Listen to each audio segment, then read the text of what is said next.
jatend piny Kenya losi migawo mar thieth osego oporo kotenore koda mibadhi motimo newa e gwengewa e osuptende. Wawinjo gi kaunti ma Homa Bay nigi list mathoth ahinya mag osuptende machalo kamago, kaunti ma Kisumu, Siaya nyaka Migori, Nairobi ka bende moko ni loro mibadhi kod kuo aching'. Jatend piny Kenya ka loso kawuono omake yo machal nade kotenore kod weche mag mibadhi ahinya osuptal, nikech ang'e mana achiel kuom gigo mapono dhi bedo kaka wayo.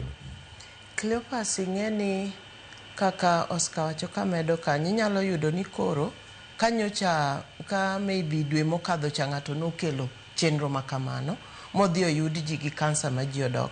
Ibro yudo ni ka koro chako kel chenro machalo kamano to koro onge ng'ama biro, nikech koro giwacho ni onge tiende.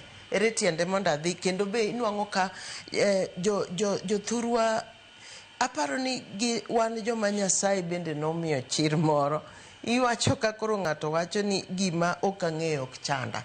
Tinwang'o ka ji kawo wachno to koro wachno ema koro bedo giminyayo to ae gidhi gikawo chir moro ni koro onge tiende mondo adhi osiptal kata ka tuo. To Cleophas wach mibadhi, jo Kenya chopo kwa koro gidhi bedo jochir. Chir ni bro wuok nikech onge gima tek kaka gimineno gi wang'i to ng'ato wacho ni iwacho ni gini ok en kaka ineneno to in iwuon tinene gi wang'i maber. Ineno ni nitiere ng'atno ma aparo na achiw example gi nyathina odhi e skul kod nyathi Johana gi Mary. To nyathina dhi wuok to oyudo B+. To fees modhige university otame. To nyathi Mary to dhi wuok to en gi B+, ok odwa dhi e university to yudo tich. Kendo tiyo maber, en gi pesa. To ne wan kode e klas achiel.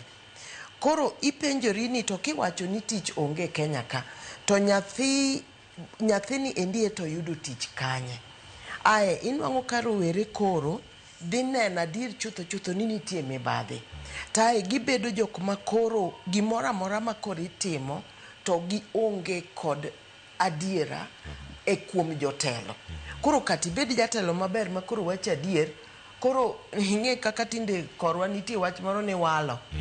Koro iwalo ni en gima koro iwachoni. Koro kati temo mondo ikonegi ni yawa, wadwa ni mondo wapang gigi kama, ka ng'ato osego dichiel ni walo, to jomoko ni walo, ae koro ich wang' bede to iweyo program gi. Lakini wach mibadhi to en gima kata ka jatelo temo ni wuoye kawuono, an gadieri ni obro bedo sama wacho wach mibadhi no, kata ko wacho ni now about corruption, tibro nwang'o ka social media dhi wang', nikech odhi bedo gimora mara ma ng'ato nyalo wacho, nikech en gima pod ok wayudo. Be ok apar ni nitiere ng'atno mosekawo thuolo mobedo motegno ni nyalo kedo gi mibadhi ka.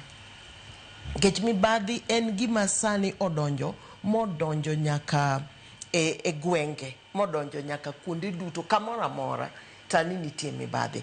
Ae gima mondo awuor ni ni gima timre sani ni wach mag jo conmen bende koro medore. Kendo medore to gimedore mana nikech wach miwinji wachoni. Wabedo ni ng'ato nyalo tiyo kod ong'we yamo e simo nitie, to gik mokel mondo mi ng'ato pesa moro matin monyalo tiyogo, magi e kama jo conmen bende koro donje.